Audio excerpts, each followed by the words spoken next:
The Coaches Show is brought to you by Highway 55, Burgers, Shakes, and Fries, Nunboys.com, and GPS Photography and Video, GPSPhotoandVideo.com. Welcome to the Coaches Show. I'm Glenn Young alongside head women's basketball coach, Coach Sakelly Daniels, Hal Nunn.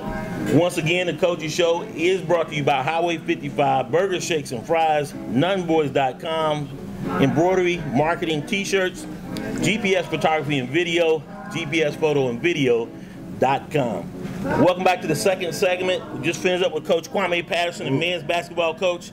And first of all, congratulations, Coach. Thank you. 1-0. First career victory. 1-0. First career victory. Beat Terry Sanford last night, 40-37. Yes. As you went into the game, how did you think your kids were going to play? I was kind of unsure. Early they had a lot of nerves built up because it was the first regulation game. Right. Although we've played 4 games that were scrimmages, so you know, when you have a 20-minute running clock, 2 minutes of regulation, it doesn't compare at all to 8-minute quarters. So, you know, I wasn't sure how the rhythm would go, and it was evident in our first half. We had a hard time finding our rhythm. Right. Went down. They hit a big 3-point play going into the end there. They didn't blink when you were down though. Your kids kept the composure and finished it up, getting the win. When you talk about chemistry, this being your first year as the women's basketball coach, coming back to Hope County High School, you an alum, and then you went to West Polk Middle.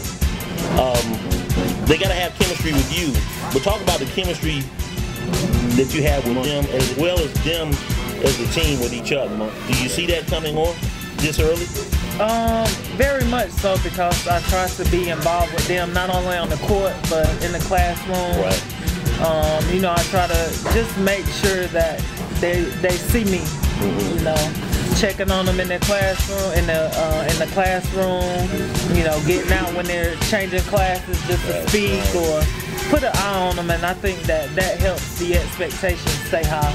Terry Sanford is traditionally a pretty strong program, and you know, the school obviously is one of those that's been around for a long time. Yes.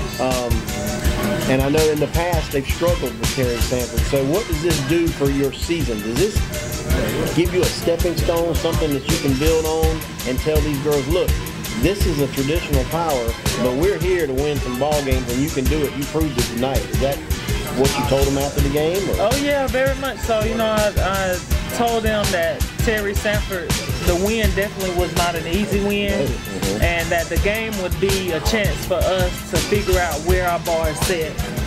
And I think we set it pretty high with coming back from 12 points, never giving up, and not only coming back, getting the lead and containing the lead was something that really stood out. So I think that it gave us a chance to grow up, and Terry Sanford is definitely a strong opponent. And you're going to see him later in the year. Yes. 12-person roster. Mostly, look at the dynamics. You have mostly seniors, juniors. What's your makeup of your roster? It's a mix. Heavy more so on the junior and senior side. Who did you see as the top player last night? Mahogany Matthews was huge for us. She got into foul trouble very early. That limited her minutes by far. But, you know, she stayed focused. Even though she had to sit, she stayed focused and she stayed ready. She came in and hit 10 for 12 from the free throw line. Wow. So that definitely was a big point for us, not only for momentum, but we were able to stop the game and score while we did it by getting to the free throw line and knocking them down. You had, let me get the starters in here. Jake Bradshaw, Jaquay, Denia Watkins, Janiah Harrington, Mahogany Matthews, and Shalea Maynard. Yes. Who was your 6th and 7th woman off the bench that helped you? Who was somebody that came off the bench and actually added some quality play? Ayanna Jones was someone that we had to fall back on because, you know, with us losing Mo kind of early with foul trouble, she came in and was able to rebound for us, play well defensively, and just keep the momentum where it needed to be while we had to sit Mo. So she was definitely a big stepping up for us. How about, were there some other players that came off the bench, or maybe a starter that kind of shocked you and said, I want this girl more minutes? Was there somebody that impressed you last night? Shalea Maynard did well. She held her own. She definitely expanded more than I thought she would on last night. I didn't think that she would be as heavy as she was in her minutes, but she proved that she could provide valuable minutes. Right. So good. It seems to be a lot of excitement in the air, Coach. The women's basketball program has been down the last couple of years. Do you feel like everybody's excited about it? I mean, it's only been one game, but hey, you're 1-0, and you got to win one before you can win two. That's right. What have you seen as far as the excitement around the town or in the community, as well as in the school?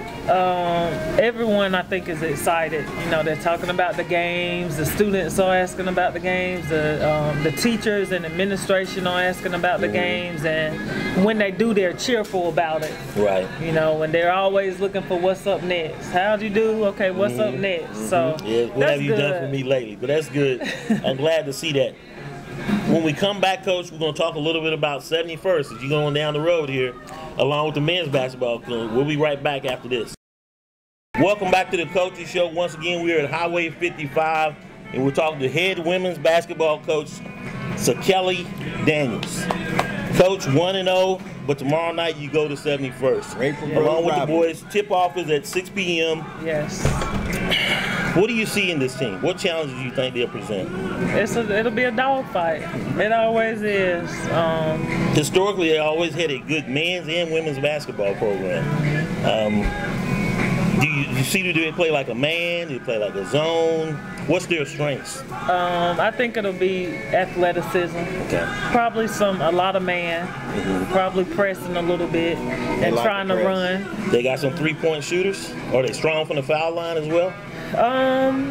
As far as I know, they have a post, and they have about 2 or 3 guards that are pretty good. So, you know, I feel like you should always be ready for a surprise here or there. Yes, so definitely.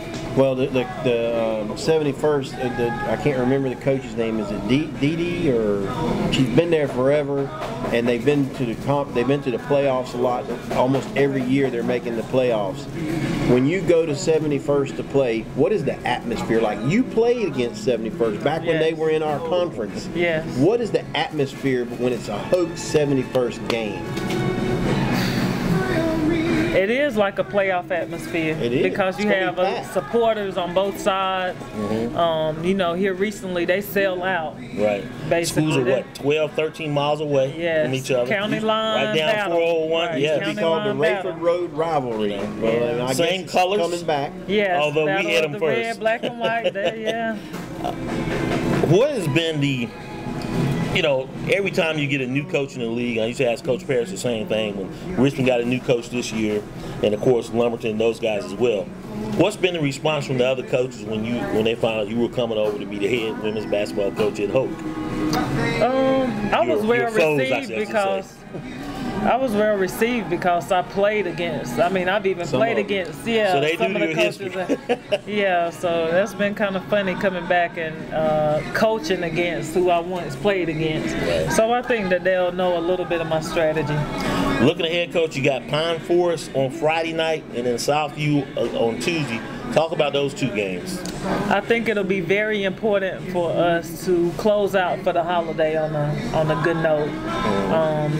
So that means we're gonna have to plug in, be focused, and play hard. Right. You know, it's a short period of time and it's a lot of games back to back. Right. But I think if we could give our all, after that we'll have some room to breathe. And so do you see that set up like push to get these 3 games out of the way, Thanksgiving, and then push that schedule going to Christmas break as well to set up yourself for the playoffs? Yeah, I definitely think when you look at the schedule, you have to kind of chunk it to see what'll be your most important runs, you know, the time you're going to have, and be able to really plan how to strategize with your team. How important is it as far as player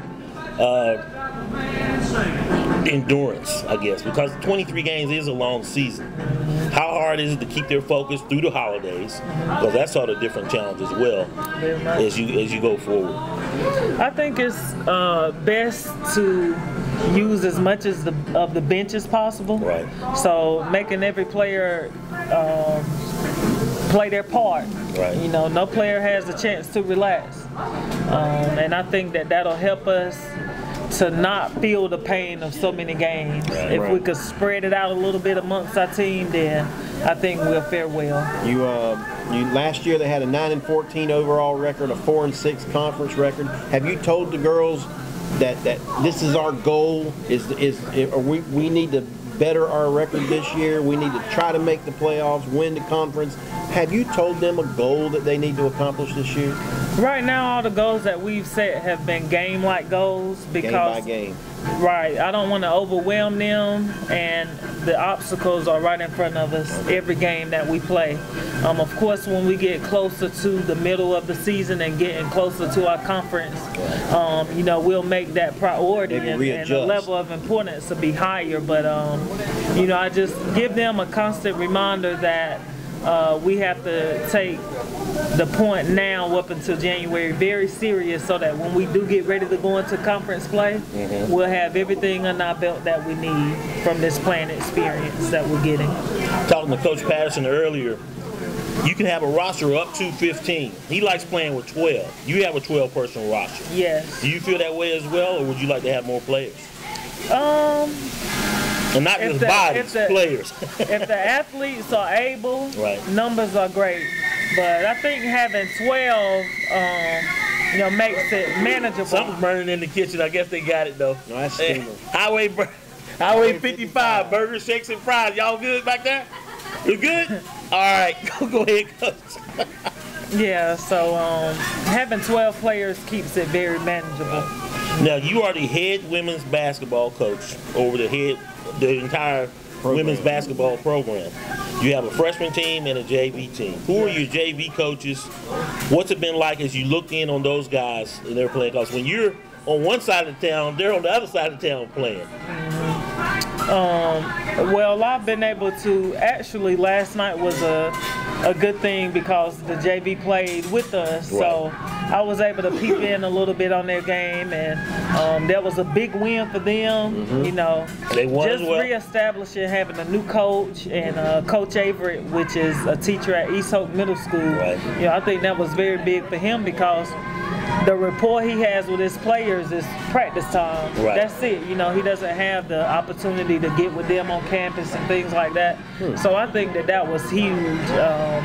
Coach Flowers, I peeked in on her and her girls. Team. Yes, that's the B team that we have, and she's loving the development that the girls are getting, and on every level, I think we're just taking advantage of all the opportunities we have, with our girls ready to work. How has recruiting been?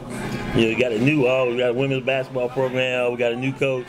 Has recruiting picked up as well? Good numbers was coming during the tryouts. Everybody. When you made your cuts, I guess. There's a better question. The numbers were okay. How was the competition within the squads?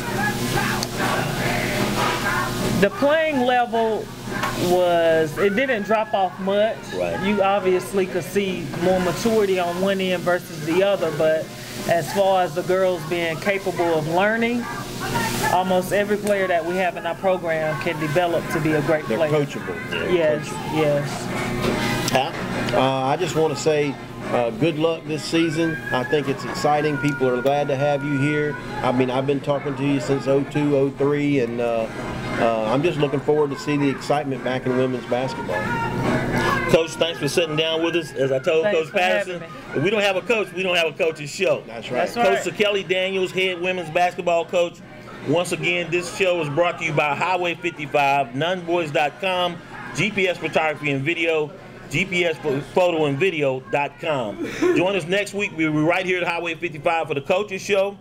Every Wednesday right here. You don't want to miss it. Also, look for the excerpts of this interview on the FightingBucks.com school website, as well as on the What's Happening Hope YouTube channel. Like and subscribe to the YouTube channel. Like and share our Facebook page. For Hal Nunn, I'm Glenn Young, Coach Daniels. We'll see you next week.